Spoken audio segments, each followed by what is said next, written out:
Well, thank you so much for allowing us to come speak with you and to talk with the governor and to speak with you. It's really a pleasure. Well, it's great to have you here. So tell us about UPike for short.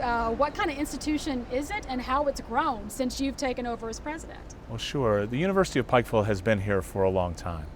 We were founded in 1889 by Presbyterian missionaries who came out of Michigan and Ohio. And they settled here because this was the furthest inland port on the Ohio River. So they thought this was a good place to start an academy school, which was really an advanced high school. It's interesting, if you look back at that curriculum, it included calculus and Latin, which wow. we teach calculus, but we don't teach a lot of Latin anymore, even in the college setting.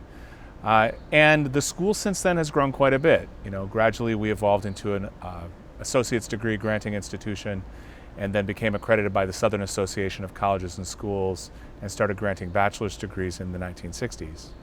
And since then, you know, the college has had its ups and downs like the region has, growth and sometimes smaller numbers of students. But then in the 1990s, we really began to hit our stride with the opening of the Kentucky College of Osteopathic Medicine in 1997. That graduated its first class in 2001, and really the institution hasn't looked back since. We began growing from about 500 to 600 students, and today we are at about 2,400 students. And where do they come from? Are they region specific? Well, most of our undergraduate students, I'd say roughly half, come from this region, from predominantly Eastern Kentucky, but we really do attract students from all over Kentucky, Virginia, and West Virginia.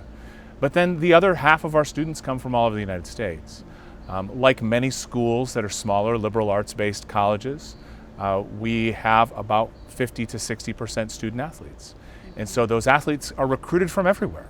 I'd say we have a significant number of students from Atlanta and also quite a few from Florida who make their way up here to play football or baseball or basketball. And then, of course, several international students who come to study here as well. Yeah. You've got the rings as a collection in your office to prove how good those athletic programs are. I think I have 9. I think Governor Patton has 11, so he's a little bit ahead of me. But I do have the conference championship ring for football that he really covets. So we won that in, I think, my first or second year here. Yeah. Well, talk to us about, you have the osteopathic medicine facility, the dental school, which we probably haven't heard a whole lot about. Yeah, it's brand new. So osteopathic medicine, of course, 1997. They've been around for several years now and have graduated around 2,000 graduates who serve all over Appalachia.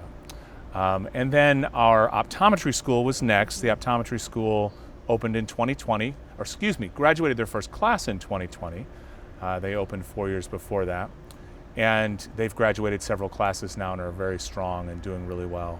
We are blessed in one regard with the optometry college because Kentucky has one of the broadest scope of practice for optometrists in the nation. So we have students from all around the United States who come here because they can learn to do things that they can't learn in their home state, but that someday might be legal in their home state as laws begin to change. So it's a big advantage for us to have that here in the Commonwealth. And then, of course, the dental school, which you mentioned just a moment ago, that was started just this last year with a major gift, a $25 million gift, which has allowed us to move that project forward much more quickly than the medical school or the optometry school began. So that's been a really good addition to our portfolio. Are these students who are graduating from these very distinctive colleges, are they living and working and serving in Appalachian or underserved regions? So we have been number 1 or number 2 in rural serving medicine for the last 10 years or so. And when I say number 1 or number 2, that's not just among osteopathic schools, that's osteopathic and allopathic schools. So all of medicine, we're number 1 or number 2 in serving rural America. That is at the core of our mission.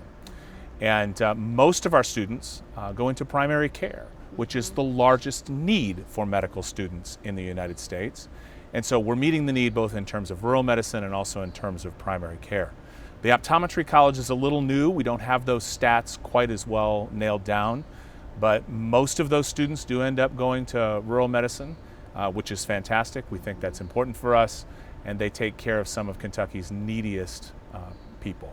Well, we do know that Kentucky as a whole has some severe health challenges, and a lot of that does reside in the Appalachian Eastern Kentucky region. Sure. How have you seen UPike try to elevate the health status of not just Appalachian Kentucky, but across the state? You know, I could show you cluster maps that would indicate exactly where our graduates practice. And our medical school graduates tend to cluster around Kentucky, specifically Eastern Kentucky, West Virginia, and Virginia.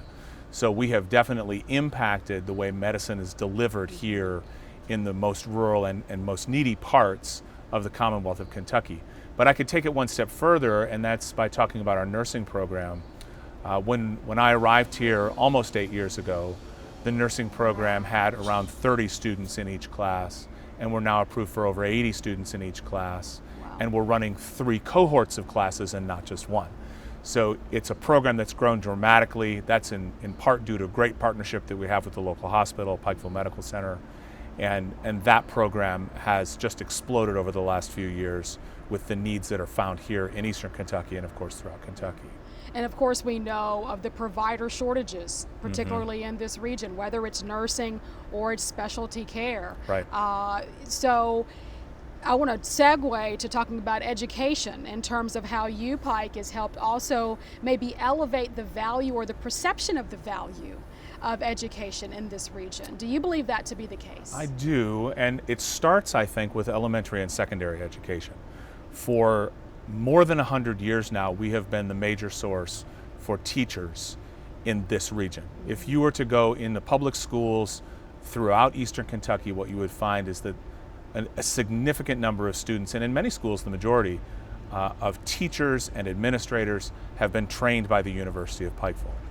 And we think that's important. It's critical for what happens here in our community because education, elevates everyone and helps everyone to do better at what they do. I think it's important for us as a university to be here and be part of being here. It's one thing for someone to attend college at a place where they're taking online classes that are being offered from California. I'm sure it's a worthwhile degree, but it's still not an education by, for, and about people who reside in Eastern Kentucky. And so I do think that's a critical component of what we do and what we have to offer. Governor Patton and his role here at the University of Pikeville. He's spoken glowingly of you and how the college has ascended in so many ways because of your work and dedication. Where next do you want to take UPike? Ooh, good question. So, we're always looking at program development, trying to figure out what the next need will be in the region. And then, of course, trying to figure out how to meet that need to the very best of our ability. So there are a variety of educational programs that we're looking at, most of them in the healthcare space, some of them in agriculture and in some areas like that as well. So we're taking a look at all of those things and trying to identify specifically what do we need to do next so that we position the people of Eastern Kentucky in a way that they will be ready for the next boom in the economy. Right. So you're doing kind of a needs assessment, right? Always. It's a constant, ongoing process. Right. And we do know for many decades, years, this has been a mono economy driven by the coal industry that has been in decline over the last several years. Is there something that UPike can do? Maybe that's retooling those who either were formerly in the mines or had aspirations to continue that family legacy. Right. Where do you stand there? So I have a special insight into this because I grew up in Flint, Michigan. And Flint was a mono economy. Buick City ran everything and they had 120,000 jobs. When we talk here about 20 or 30,000 miners who are out of work, I understand that because I came from an economy where within 5 years, 120,000 jobs disappeared and it decimated that city. So I understand that. So what I've been talking about since I arrived and what many of the business leaders in the city talks about when we get together is how do we diversify this economy? How do we ensure that what happened in the past doesn't happen again? And it's not that the coal economy is a bad thing. We need energy. There's no question about that. But we also need other things in addition to energy.